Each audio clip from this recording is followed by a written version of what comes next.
This KFAN podcast is sponsored by Builders and Remodelers, exclusive Twin Cities provider of Elements Windows. Get the highest quality windows at unmatchable value. Visit buildersandremodelers.com for more details.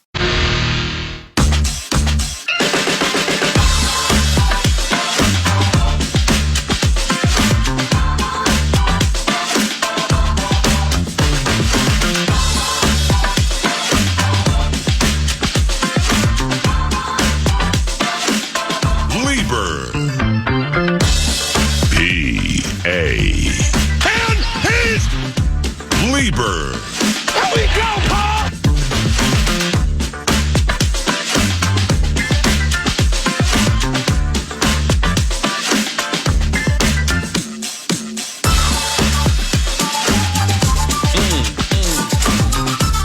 What's going on, Nacho? How you been, brother? Great, man. How you doing? Good to see you again. Good to see you. Well, I don't want to forget this. How did Maynard's go? It was Maynard's last week? Yeah. Okay, last time we chatted, and then I took a bunch of vocal maintenance days. You were excited about it. It sounded super cool. But that was last week. It went well? It went great. Excellent. Yeah, it went great. Our staff did a great job. The whole Maynard staff was awesome to us. Sweet. A lot of people showed up. The funny thing is, I think more so than any other location, we had a lot of people, I wouldn't say a lot, several people there, several groups there that were just there just for a Thursday at Maynard's on a beautiful day, right? They had no idea what our show was. I actually, where we were posted up, 2 tables over, were 4 guys, mid-20s. And I walk over before the show even starts, and maybe during one of the commercial breaks, and I was like, "Listen, guys, I gotta ask." And they were wearing like some of our like the free like swag, like the little the chintzy necklaces that we give out that says Twin Cities Live on it. Channel 5 TCL, right? Yeah. And so they're all wearing the gear. And I said, I got to be honest with you guys. You guys are the youngest people I've seen at one of our shows. And I always love that I said one. the youngest guys I've ever seen at a show. Like, we've seen younger gals, but like of course, the youngest guys. And they go, "Yeah, can we be honest with you too?" I'm like, "Yeah." And they're like, "We have no idea who you are. We have no idea what the show is." That one. We are here to kick off my buddy's bachelor party, which is, officially happening tonight. Yeah. And I was like, that makes a lot of sense. Have you, this has been Leber, by the way, former Vikings linebacker, one of the analysts for the vast and ever expanding KFAN Minnesota Vikings radio network, at Nacho Leber via Twitter, and Twin Cities Live, 3 to 4:30 each and every weekday, Channel 5. Ben's part of that very popular presentation. Have you ever run into people where, like, somebody recognizes you, they remember, like they were fans of yours or fans of the team, and you were part of it when you played, and, now the radio stuff, and they're like, Ben, blah, blah, blah, A, B, C, D, can we take a picture? And that's the end of the story. Has that ever happened to you? Sure. Of course. Yeah. Okay. Has there ever been anybody with the person who's doing that, and they really want to make it abundantly clear to you, I have no idea who you are. I never watched any of your games. I never listened to the Vikings on the radio. Has that ever happened? Where like somebody's excited for a moment and then the other person, okay. Yeah. I mean, normally it's like couples. Right. It's There you go. couple. Yeah. A guy will come up and say something about the Vikings, something along the lines that you just said. And the gal's like, "I'm sorry, I have no idea who you are." I'm Okay. like, "Oh, what? Yeah, it's fine." That's great. Yeah. Stop there. Because if they keep going, well, now you're trying to establish some metaphorical line in the sand about everything that's happening here. And cool. Got no idea who you are, what you do. Never seen eyebrows like that. Are they Velcro? Do they double as a mustache? Cool. It doesn't matter because not everybody's going to know who we are, what we do. But when they go to the second one, it's like, yeah, I never listened to the games on the radio. Okay. Yeah, I did KFAN. I mean, can't. Okay, cool. I don't care, ma'am. Yeah. That's fine. There are a lot of people in the world. You could have stopped after number 1. What, are you trying to hurt somebody's feelings here? That ain't going to happen. It's elevator music, ma'am. So get over there. Let me take this picture with your husband or your boyfriend. We're going to kick somebody in the nuts and call it a day. Is that okay, ma'am? Thank you. You know what I mean, though? Yeah. I just got to keep, like, I never watch you play. Yeah. I didn't know you wore 51. Had no idea about the Kings of New York mutton chops. Yeah. Dave Thomas owns Wendy's. Yeah. They just got to keep going. You know what I mean? Okay, That's cool, man. The one thing is I've never heard from Dave Thomas whether he actually thinks I interfered with him or not. I'd like to actually get that answer. That's the only game he played in his career. No, come on. They just put him in. I think we got a mismatch. I'm kidding. It's probably true. Love you. It's probably true. I will say that. Oh, geez. The situations like you just described are more so in the rare occasions where I'm around maybe a group of drunk guys. Yeah. And Same. there might be a guy or two that know who you are. They know all the stuff. And the other guys almost make it intentional that Thank they're you. like, yeah, I don't even know who is this guy. Yeah, like, cool. Yeah. Stop there. Yeah, if I don't know you, you must not have been very good. Yeah. And I'm like, all right. Right. And if you get to a third, that's going to be can we do this picture in a second? Hey, bud. Yeah. Ma'am. Yeah. I don't care that you have no idea what I do. I just want to take this picture and get out alive. So could you please go vomit over there while we kick this guy in the nuts and we call it a day? Yeah, it's all good though. Like, of course it is. In those situations, I never really get mad about that stuff. It's all in good fun. I actually just had an encounter just a half hour ago. Mm-hmm. I get this kind of more than I thought I would get it, especially on the Twin Cities Live space. I was just at the FedEx office right over here. Mm-hmm. Had to mail some stuff, and a gentleman walks in, and he's probably in his 50s.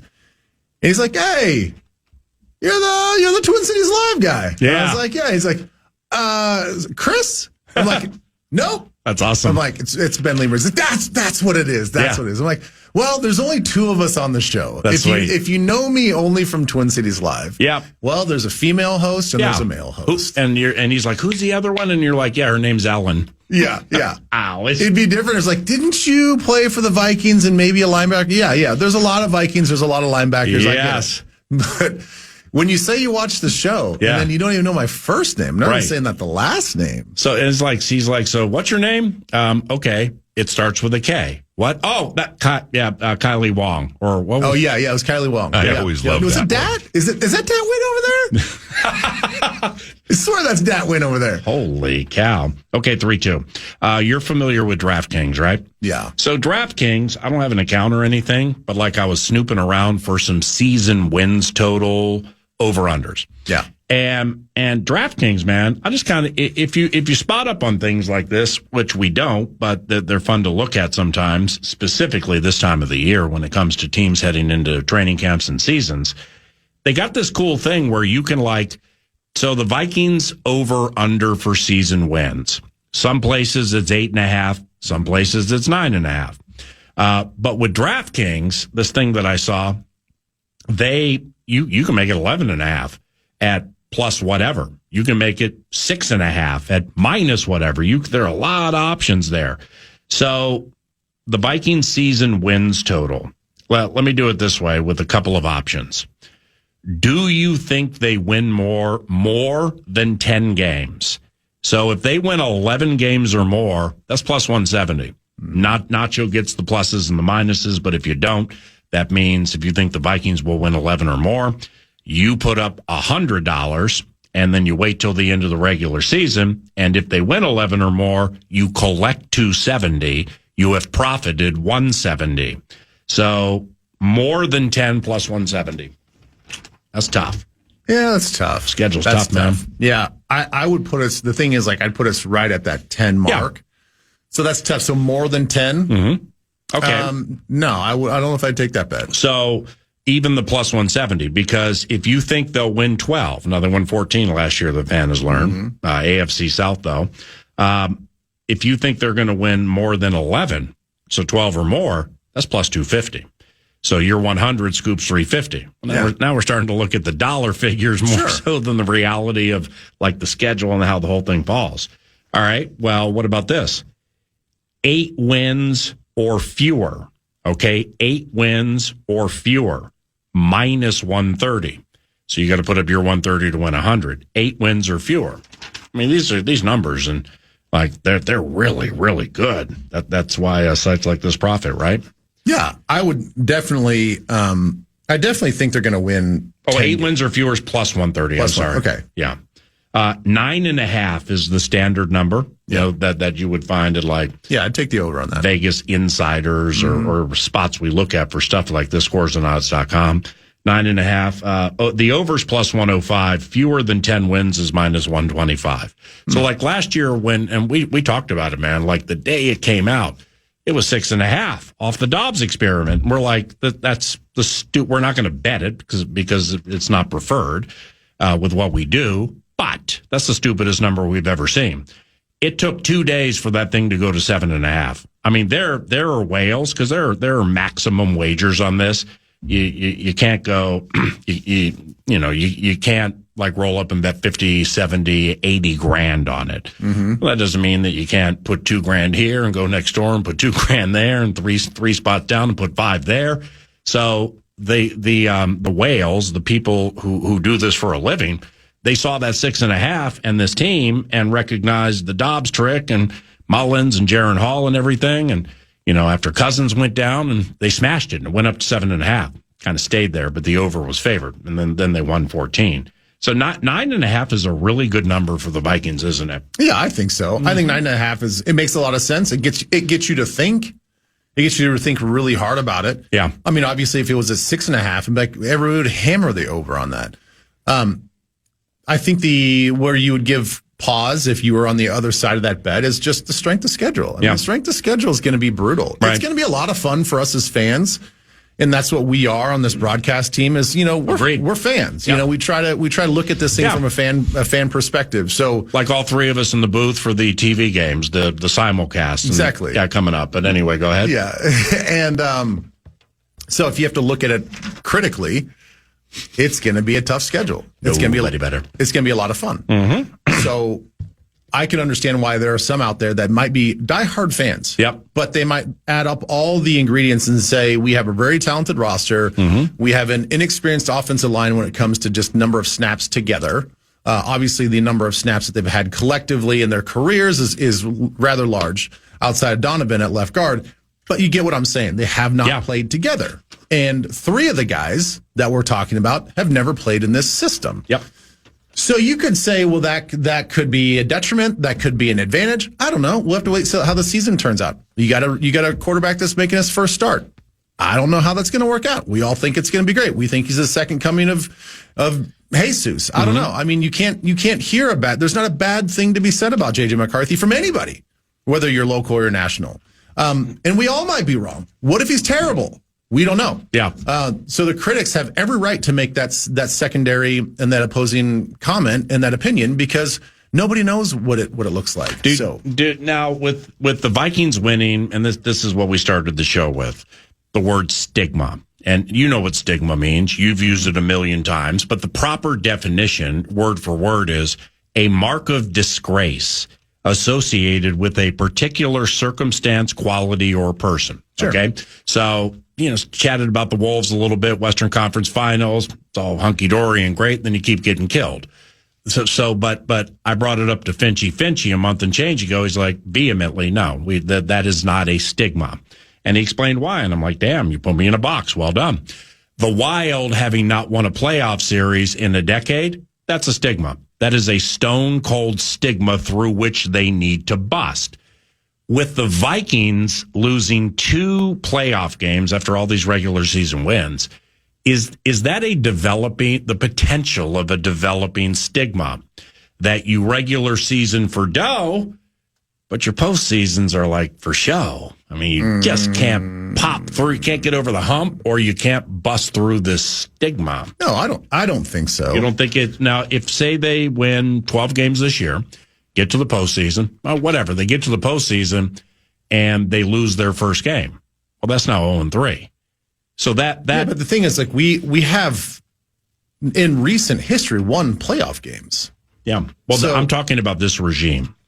And not the team and age-old history. I'm talking about these 3 years. And the reason But then if you take that approach, then you can't say the same thing about the Wild because you have to take it by staff. By every staff. Fair point. Very fair point. Yeah, that's a good point because that would be team related, that there's a stigma through which they need to bust. Then the talker's over because there absolutely is a stigma with this team that they can't get past the conference championship game. So that's 6 decades of stigma. Well, I'm talking about this group, and the reason I brought it up was because there are so many lofty accolades and bouquets that are thrown at this team. Coach of the year, coach and GM get ballyhooed extensions. You might have the best receiver in the National Football League. When Darisaw is healthy and happy, he's top 3, top 5. You sack the quarterback. You score on defense. I mean, you do so many things well, but then we get to this moment. Right. You see what I'm saying? No, I see what you're saying, but I think that the way that you laid it out with the Wild and the Wolves and, I mean, even the Twins, it's like if we're going to take this long historical perspective, then, yeah, there's a stigma. I mean, Then 100% we have not won the biggest game yet. We haven't sniffed being, actually at the Super Bowl and finishing second in the league in a really long time. So sure, there's a stigma. If you're taking it, regime by regime, then no, not at all. I think, Zimmer's crew went to playoff games, won playoff games, KOC's crew, like they're super talented, like more talented roster wise. 3 years is not exactly like historical perspective. So in all fairness, I don't think that this regime has a stigma, but does the organization have a stigma? Sure. And the reason I went current regime is because they're winning so many games in the regular season. And again, they're getting all of these accolades and so much praise with all these people and coaches and everything. But so no, I understand that. I think they got to win one this year. Yeah, I look at it from it's mandatory. You think so? Unless in year one of a new quarterback with this roster and with the coach of the year, and he got touchdown passes out of Josh Dobbs. Yeah, and yes, they have to win a playoff game this year. Whether you look at it as a regime-related potential stigma or not. They're winning a lot of games. They're making a lot of money. To whom much is given, much is expected. Pop through this thing, man. So you're saying, and everybody else are sick of it. Right. So you're saying that because of the word have to, you're saying that if they don't win one playoff game, this year's a disappointment. Yes. Depending on the injury situation, which I think is fair. But like, well, let me lay it out like this. All right. So the way they lost to the Lions last year, well, let's go back to the Minneapolis Miracle.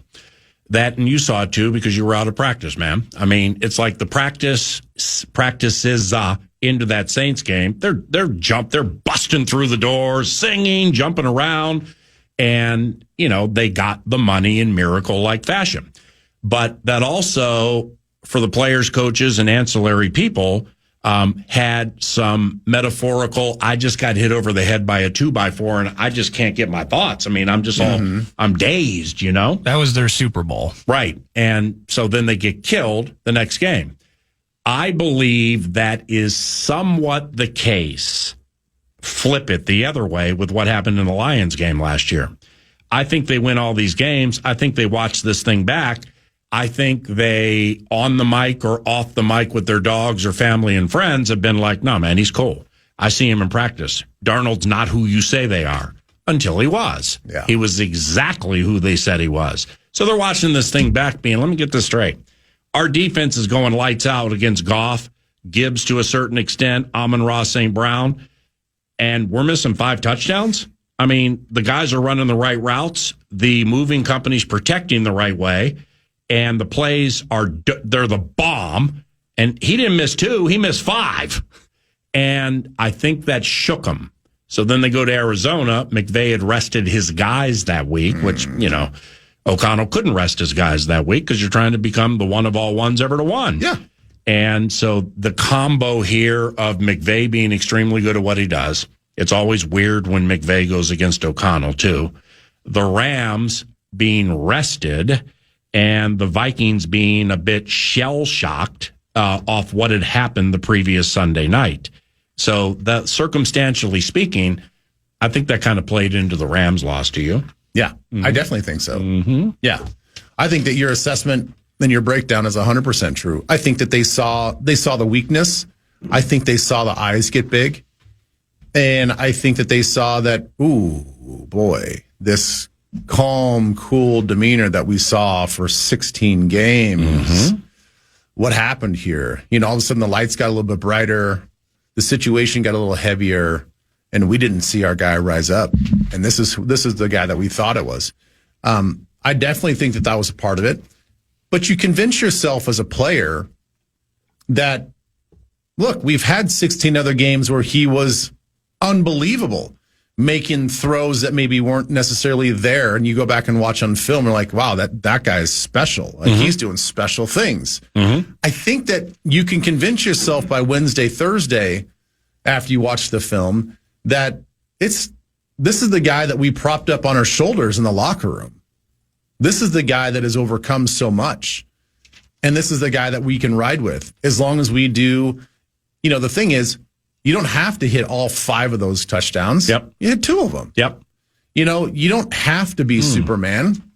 We can get this. This is a team game. We'll figure this thing out. I think early on, maybe when we say give it a flush after 24 hours, that one might have been more like 48 to 72 hours. Right.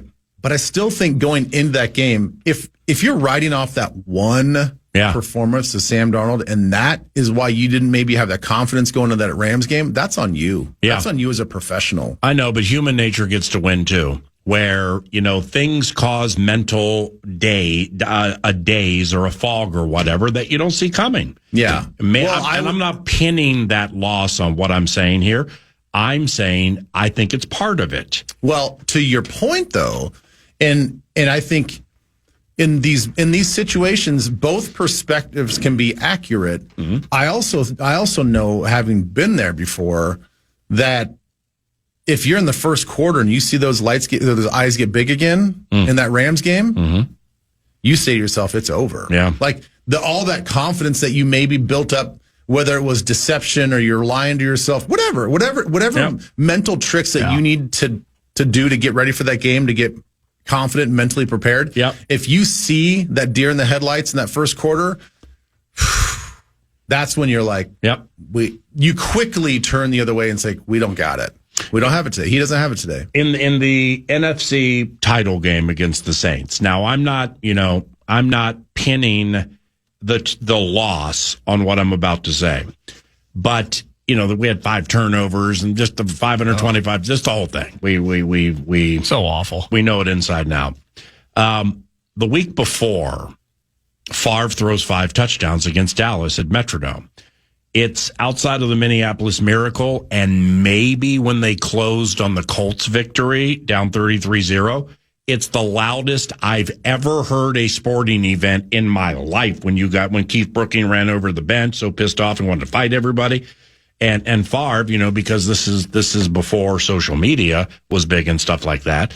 These Cowboys, man, they were favored in the game. Yeah. And they were talking trash, like in the newspaper stories, Dallas Morning News and stuff. Not like these guys suck and we're going to kill them.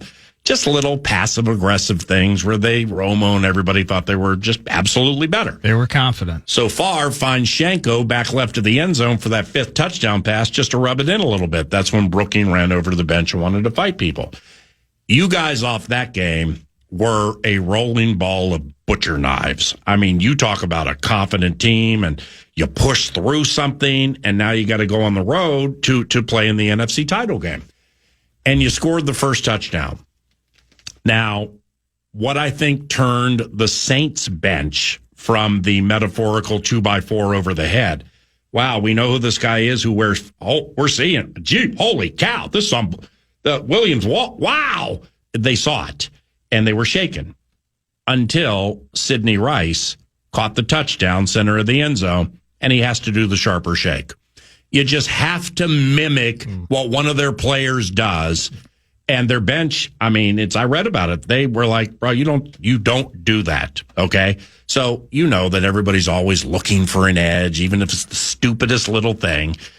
But they got pissed off after that. And then all of a sudden, it's just that thing we talked about in the meeting rooms about the only way to kill a snake's cut off the head. Mm-hmm. Bobby McRae, whichever Adele you are, execute it. So it's the littlest things in a game like this, an emotional weekly game, that can turn things. I'm telling you that you were set to blow them out. Yeah. I don't know. I disagree with that. I think the fumble in front of half was a bigger moment. Here's why you can't disagree with it, with all due respect, because I love you. And I'm not, Ben, here's the reality. Yeah.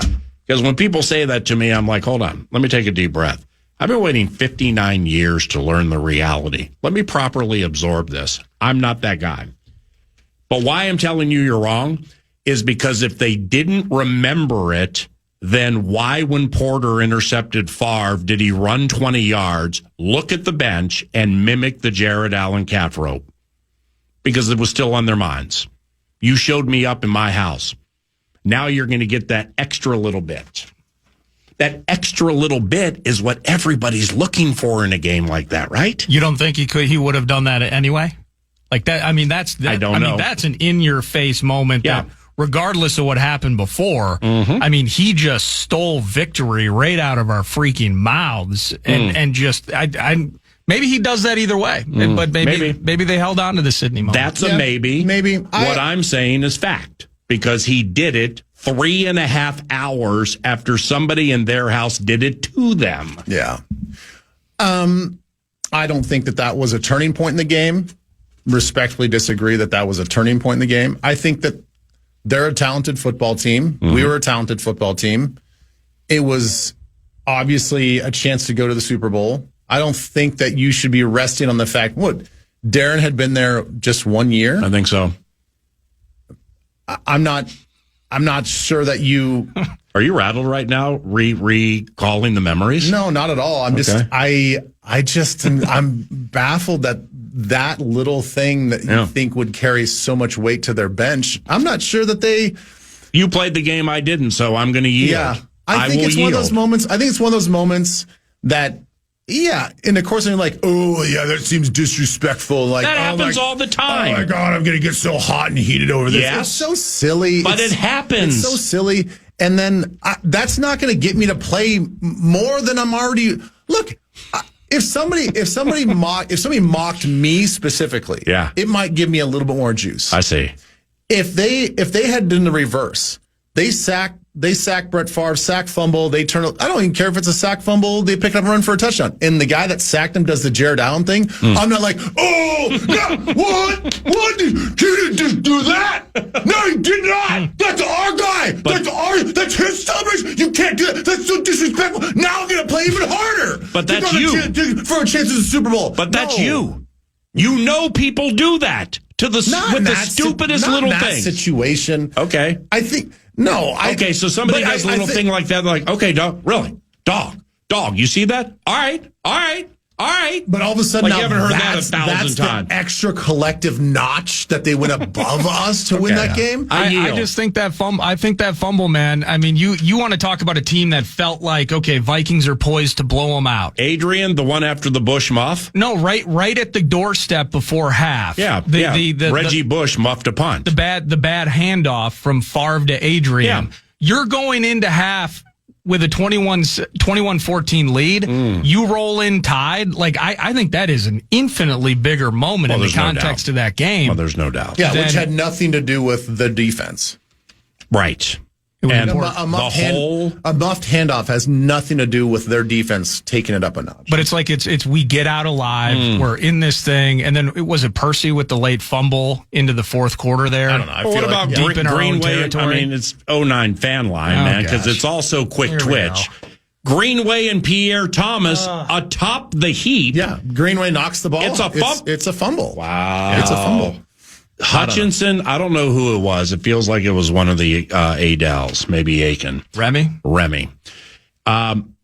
What Steve Hutchinson did to that man on the fumble where Adrian would have walked in should be felonious in 48 states. I mean, he murdered that guy. It's one of the biggest holes we've seen since Moses and the parting of the Red Sea. It was that big. Ball on the ground. Ball on the ground. Ball on the ground. Hands on the ground. Ball on the ground. Yeah. What a fun game, though. I mean, what a great game. It was a great memory. It was it was awesome. I feel like your aorta smashed. The thing is, like, it is a great memory. I mean, unfortunately, you hate it. No, I don't hate it. Really? No. I mean, it's one of the most impactful moments of my life. Indeed, I agree.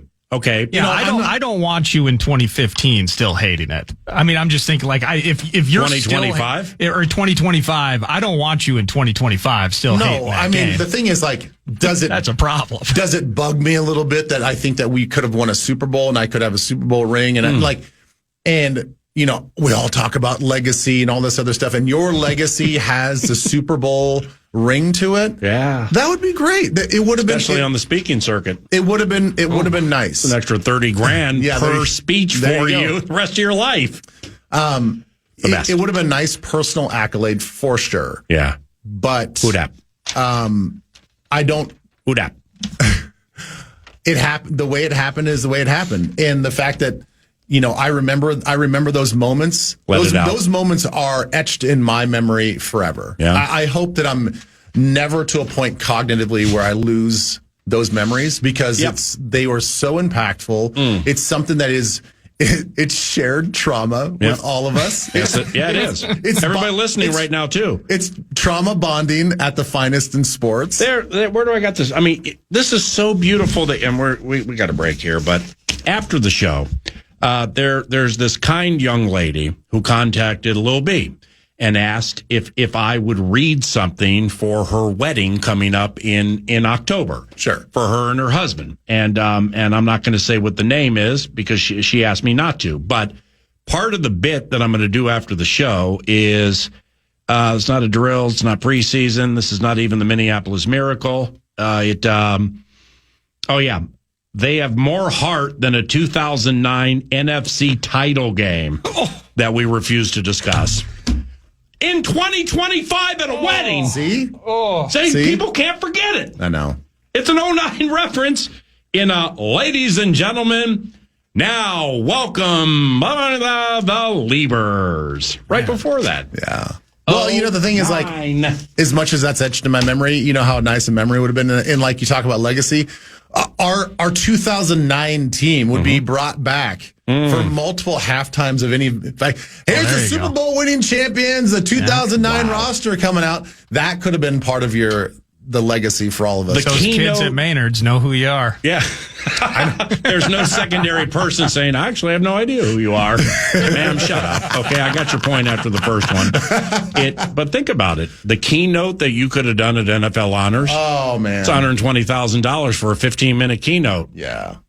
But it's for naught. All right, let's pause. It's 35 minutes past the hour, and Ben Leber is here at Nacho Leber, and I'm Paul Allen. Eric Nordquist produces 9 to noon. He got that cash thing. Yeah, the fan and BigDeck.com want to give you a chance to win some bonus bucks with the National Cash Contest. The keyword is credit. Go to KFAN.com. Might win $1,000 with the keyword credit at KFAN.com.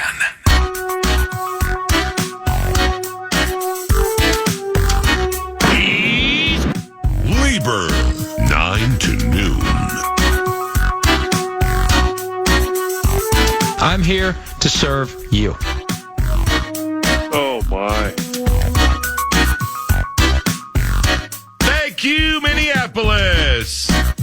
I gotta turn this down, Bob. Fire away. Shall we begin? Holy Toledo! All righty. Ben Leber at Nacho Leber, Twin Cities Live, TCL. Yeah, we. 3 to 4:30 on Channel 5 today. Make sure you watch. Just a couple of quickies to close here. What do you think of Jeff Okuda? Saw him yesterday at the walkthrough. I'd seen him before, but never really been that close to it. He's really, really well built for hot physical action at the line. Wow. Don't you think so? Jeez. You really turned this thing around. Or turned you on. You did. Exceptionally warm in here. Say that again and say it slower. Okay. With a little bit more gravitas. What do you think of Jeff Okuda? He's really well built for hot physical action at the line. Damn, you've done that before. It's like 50 Shades of Okuda, the audio version. Well, now I think he's going to be an all-pro. Nacho's in the bathtub, and I'm reading to him. Stop. Yeah. Well, stop. I know. You asked me to read it slowly. Listen, I know. And then you started sweating, getting all twitchy. You're painting a picture of what you did. Or you're making me blink more than I normally blink. Look, I hope that he's all that. That's all I've heard about him is, and we heard about him when he was coming out of the draft, is about how physical he was. I mean, he looks like a high-end corner. Yep. All right, you're turned on. Hold on. Should McCarthy play at least a half in the Texans preseason game? Well, I guess we can start with, should he play? Yeah. How much do you think he should play? And should he play at least a half? And here's the deduction. Laid it out yesterday, 9 to noon from TCOPC. The Patriots joint practices, where he's going to get Vrabel's ones, and it's kind of a game feel to it. So he probably won't be playing in that Patriots game, that second preseason game at noon.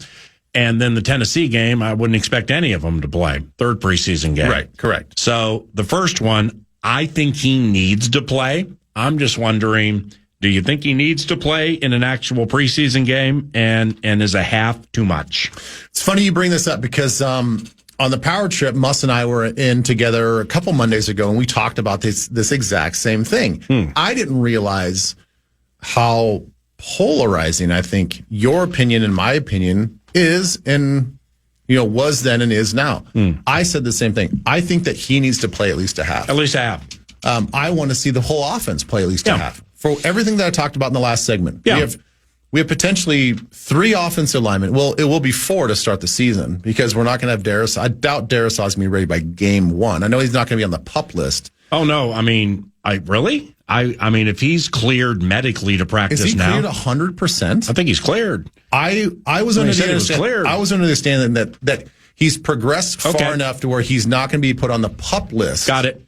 I think that's correct. Yeah. I wasn't at practice yesterday. I was at the walkthrough memorizing numbers and body types. Can't say I saw 71. Sure. But I saw plenty of 21. No, so they're medically cleared. Physical action. Fries did not participate. Like Fries is still maybe a couple of days or something like that from full participation, et cetera. I think Darisaw might be Gavin Bartholomew. Don't leave home without him. Avoids the PUP. Lower back though. Yep. Lower what? Yeah. Hot. Physical action at the line. In the hot tub. All right, next. Anyway, I was just going to say that I think that regardless of Darisaw playing, the thing is, even if he is 100% healthy, he's not going to play in the preseason. Like he's a guy that even is. So just in school though. So we're going to have 4 offensive linemen at the start of the season that are brand new. Yeah, and I just think that with a brand new quarterback, pretty much a rebuild offensive line. I do think that they need to get out there and get some game-like reps. I know they're going to get some great work in these joint practices. We all know that. But it is just a little bit different when it's not so controlled. It is full tackle to the ground. It is, it is 100% game-like conditions. I want to see how these guys go for a half. No doubt. If it's a half, let's just say it's 4 series. You get 2 or 3. You get about three series every quarter. If they go, a solid first quarter, they come out in the second quarter and they go down and they go 80 yards and a touchdown, get them out. You got to leave, don't you? Yes, I mean, not in a rush. Can you do another segment? Another full segment? I can't do another full segment. We'll be done at 10:55. Okay, then you have 3 seconds to answer each of these questions. Okay. Do you want to watch the joints together? Pretty sure practice against the Patriots starts before noon. Those are going to be cool. Yes. What's the Nacho Leber stance on playing your best players during preseason games? In this situation, I think the offense needs to play. The Rams, how much will Devontae Adams help the offense, and does Devontae Adams have much left in the tank? Yes, he does. He has a lot left in the tank, and I think he helps out that offense. What's your stats on the Lions with the new coordinators? I ask because it's fair to note the Eagles lost Steichen and Gannon into last year and went out and won the Super Bowl. Too talented of a roster not to be successful. The Vikings, what excites you about wide receiver Rondell Moore? Yes, I looked at Nacho Leber. The high ceiling of potential, what he can do, find space in this offense. You look at what the Rams can do with those. Caleb Williams wants to throw for 4,000 yards or more. Do you think he gets it? Do you think Jordan Mason gets the carries inside the 5 this year? Yes. Nacho Leber has come to a conclusion. Appreciate you, man. I'll see you soon. Love you. See ya. Love you, too. Twin Cities Live. See Ben on TV today. Channel 5, 3 to 4:30 is our guy. We love him here at KFAN and with the 9 to noon radio show. News to Nord's around the corner. Don't leave.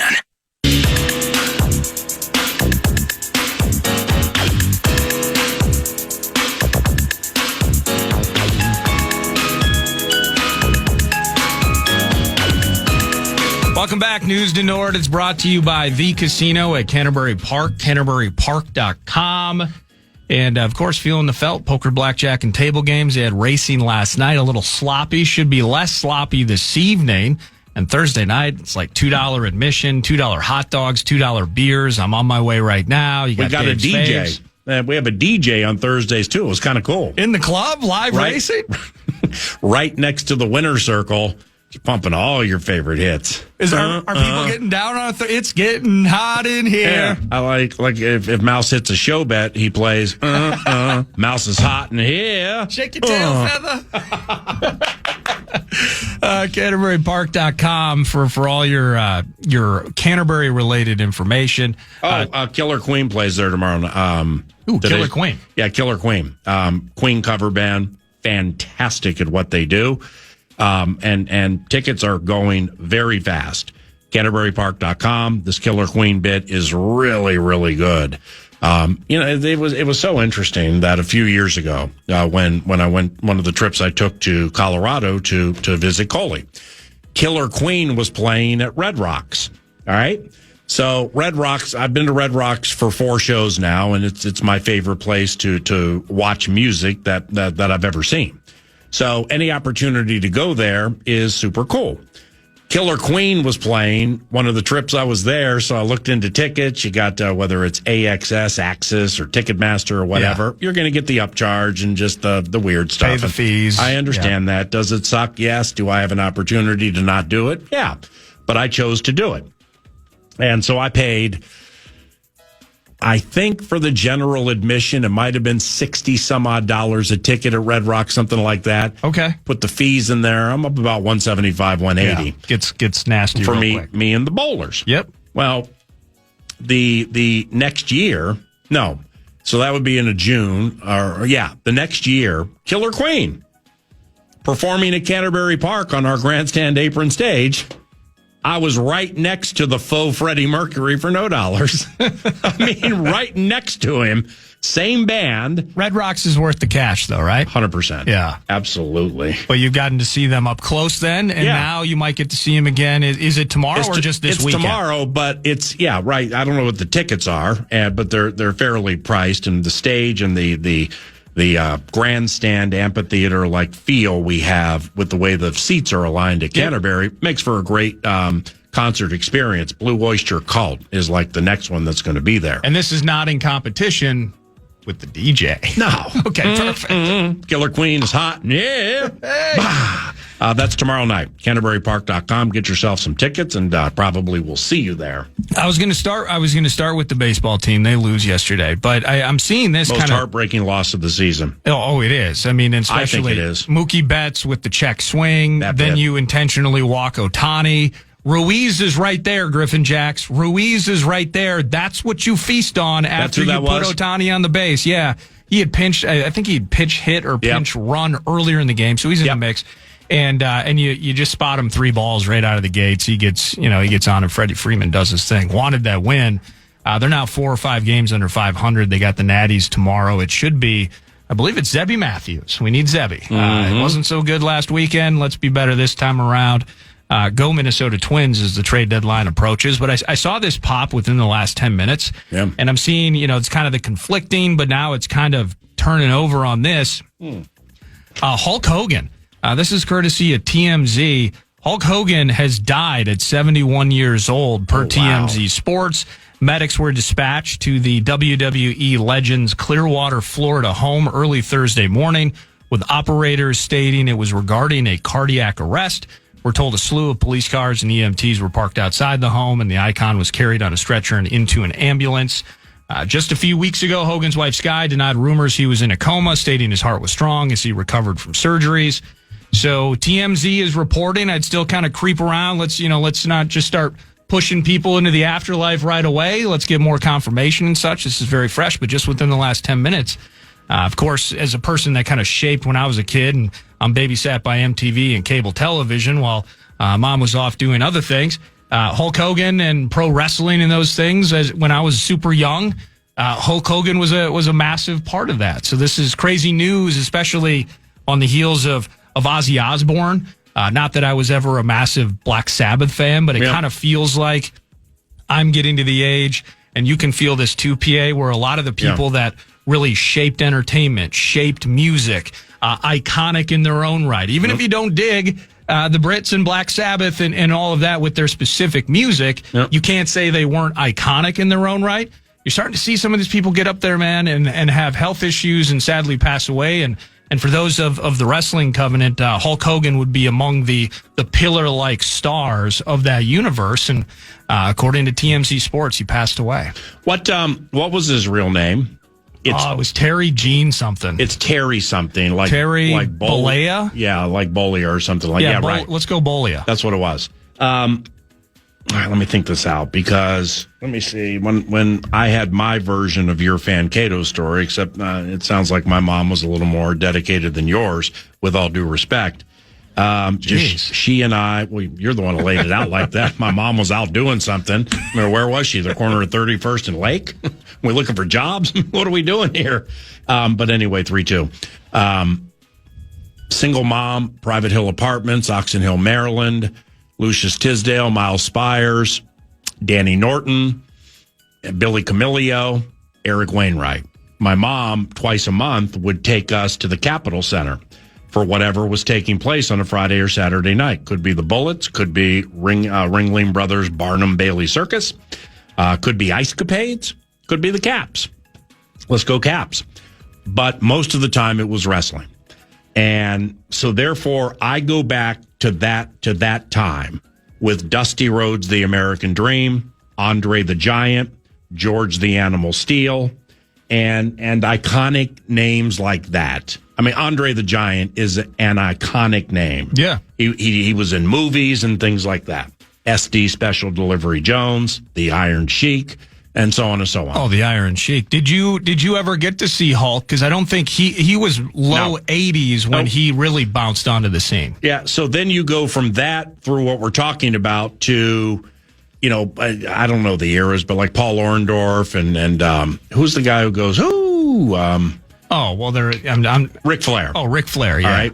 So what, and I had to lay all that out because Hulk Hogan is the most identifiable and worldwide popular wrestler in the history of that trick. And I say that because he hit at a time the cable channels were popping. So a lot of things were popping at that time. And it was harder to find Mean Gene Okerlund or Bobby the Brain Heenan, Andre the Giant against Dusty Rhodes, the American Dream. It was harder to find that on television up until all this stuff started to pop. Hulk Hogan rolled into it at the perfect time. And then Ted Turner started TBS. And he got, and then CNN. So he has a couple of entities out there that are new. Everybody's watching them. Hulk Hogan was a major part of like these cable channels popping. They all wanted to have him because everybody worldwide was watching. So he's iconic that way. May God rest his soul. He was great at what he did as a showman. I mean, he Hulk Hogan has show. He was all about show, man. He was born with show. And he kind of revolutionized and popularized what we're talking about right now. So he's an icon. He's an icon, and once again, may God rest his soul. That's News to Nord, brought to you by The Casino at Canterbury Park. Feeling the felt, live racing all year. Well, not live racing, but poker, blackjack, and table games all year round. Event details, CanterburyPark.com. You want some camp cuts around the corner? Yep, camp cuts around the corner. Then I got more on the stigma bit that we'll share after the Camp Kizzles. Yeah, I got to land the plane on that because I just can't leave it at, is there potentially a developing stigma with this current regime in the Minnesota Vikings winning a lot of regular season games, getting a lot of flowers thrown at them, a lot of accolades, a lot of money's being given to a lot of different people, and you're not winning playoff games. Yeah, I want to land the plane on that. So we'll do that also in the final hour. You're listening to 9 to Noon on your audio leader for everything that wins. FM 100.3 KFAN.